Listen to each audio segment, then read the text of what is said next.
Hello everyone, அஸ்ஸலாமு அலைக்கும். Welcome back to my channel. இன்னும் ஒரு சூப்பரான ரெசிபி ஒன்றில் உங்கள் எல்லாரையும் சந்திக்கிறதுல ரொம்பவே சந்தோஷம். இந்த ப்ளம் கேக் அதிக காசு கொடுத்து கடைகளில் வாங்கி சாப்பிட்றதை விட ரொம்ப ஈஸி அண்ட் டேஸ்ட்டாகவே வீட்டில் எப்படி செய்யலாம்னு பார்க்கலாம் வாங்க. இப்போ தான் எந்த சேனலை ஃபஸ்ட்டாக பார்க்குறீங்கன்னா மறக்காமல் சப்ஸ்கிரைப் பண்ணிவிட்டு பாருங்கள். இப்போ வாங்க வீடியோக்குள்ளே போகலாம்.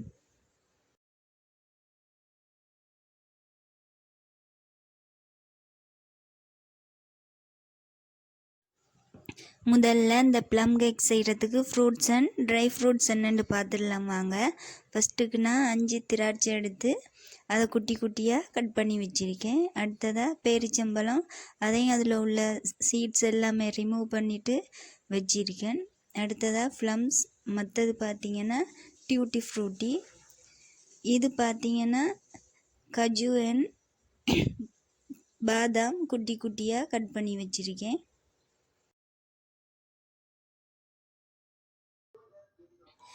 இப்போ ஒரு ஆரஞ்சு எடுத்து அதை 2ஆக கட் பண்ணிவிட்டு அதில் உள்ள ஜூஸை பிழிஞ்சி எடுத்துக்கலாம்.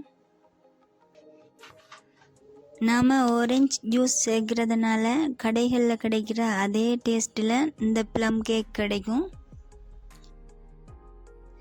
ஒரு பவுலில் ஸ்ட்ரைனர் வச்சு ஜூஸை மட்டும் பிழிஞ்சி எடுத்துக்கொள்ளுங்க.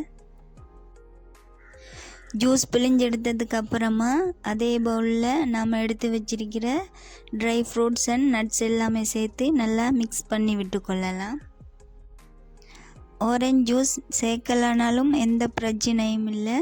அது சேர்க்குறதுனால ரொம்ப டேஸ்ட்டாக கிடைக்கும் இந்த ப்ளம் கேக். அதனால தான் ஆரஞ்சு ஜூஸ் சேர்க்குறது. விருப்பம்டா சேர்த்துக்கொள்ளலாம், இல்லைன்னா ஸ்கிப் பண்ணி கொள்ளலாம்.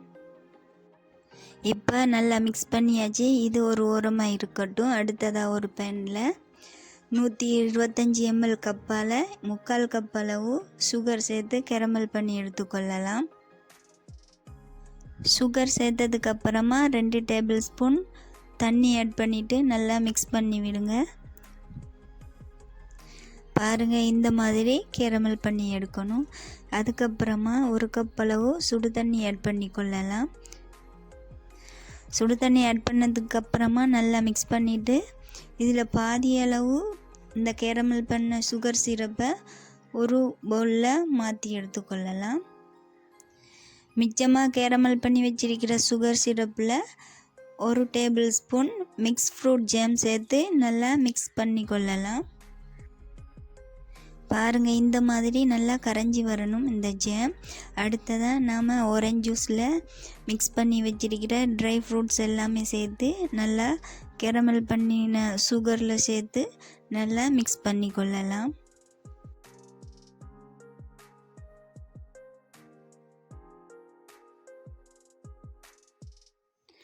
ஸோ அவ்வளவு தான் மிக்ஸ் பண்ணியாச்சு. அடுத்ததாக ஒரு பவுலில் 2 முட்டையை உடைச்சிட்டு சேர்த்துக்கொள்ளலாம். முட்டை பார்த்திங்கன்னா ரூம் டெம்பரேச்சரில் இருக்கணும். அது கூட 1 டீஸ்பூன் வெண்ணிலா எசன்ஸ் சேர்த்துட்டு அண்ட் அதுக்கப்புறமா 2.5 டீஸ்பூன் சுகர் சேர்த்து பீட் பண்ணி கொள்ளலாம்.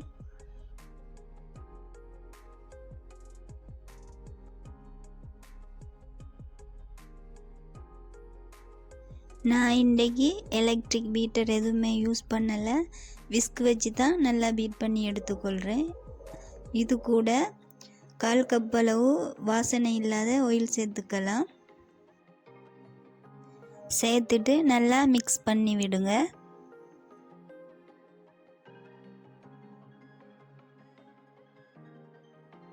ஆயில் ஆட் பண்ணி நல்லாவே மிக்ஸ் பண்ணியாச்சு. அடுத்ததாக ஒரு ஸ்ட்ரைனர் வச்சு 1 கப் அளவு கோதுமை மாவு சேர்த்துக்கொள்ளலாம். அடுத்து 1/2 teaspoon baking powder, 1/4 teaspoon baking soda சேர்த்து நல்லா அரைச்சி எடுத்துக்கொள்ளலாம்.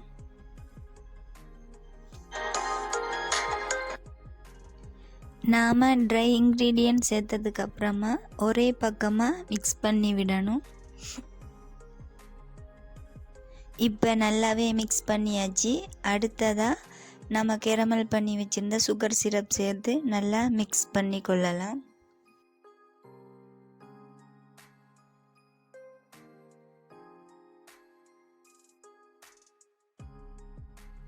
நாம் நல்லாவே மிக்ஸ் பண்ணதுக்கப்புறமா பாருங்கள், இந்த மாதிரி வீடியோவில் பார்க்குற மாதிரி இந்த கன்சிஸ்டன்சியில் இருக்கணும்.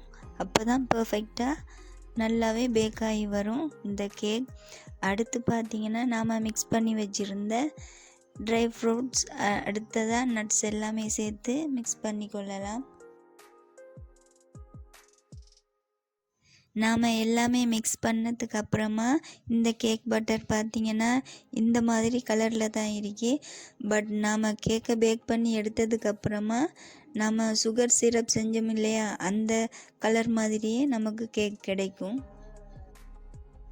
பட்டர் சீட் போட்டு வச்சுருந்த கேக் ட்ரேயில் கேக் பட்டரை ஊற்றிட்டு இதே மாதிரி டேப் பண்ணி விடுங்க.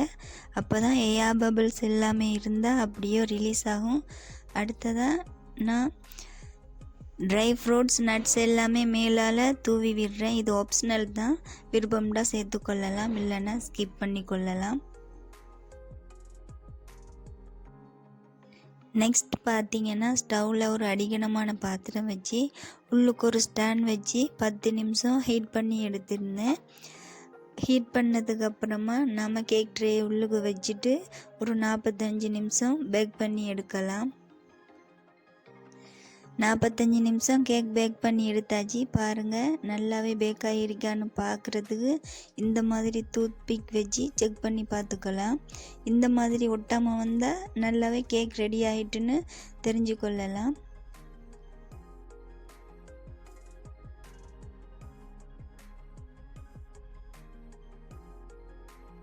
கேக் நல்லாவே சூடு ஆறுனதுக்கு அப்புறமா நம்ம போட்டிருந்த பட்டர் சீட்டை ரிமூவ் பண்ணி கொள்ளலாம். ரிமூவ் பண்ணிவிட்டு நாம் கட் பண்ணி கொள்ளலாம்.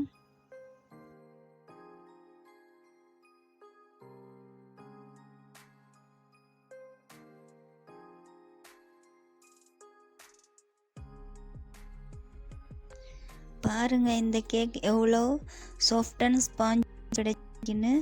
டேஸ்ட் பார்த்திங்கன்னா வேறு லெவலில் இருக்கும். இந்த ப்ளம் கேக் பார்த்திங்கன்னா நாம் உடனே செஞ்சு சாப்பிட்றத விட செஞ்சுட்டு அடுத்த நாள் வச்சு சாப்பிட்றது இன்னுமே ரொம்ப டேஸ்ட்டாக இருக்கும். இது பார்த்திங்கன்னா நான் கேக் செஞ்சு மறுநாள் எடுத்த வீடியோ தான். இது பாருங்கள், அடுத்த நாளும் எப்படி சாஃப்ட் அண்ட் ஸ்பாஞ்சியாக இருக்குன்னு. இதே மாதிரி நீங்களும் ஒரு முறை செஞ்சு பார்த்துட்டு கமெண்டில் சொல்லுங்கள் எப்படி இருந்துக்குன்னு.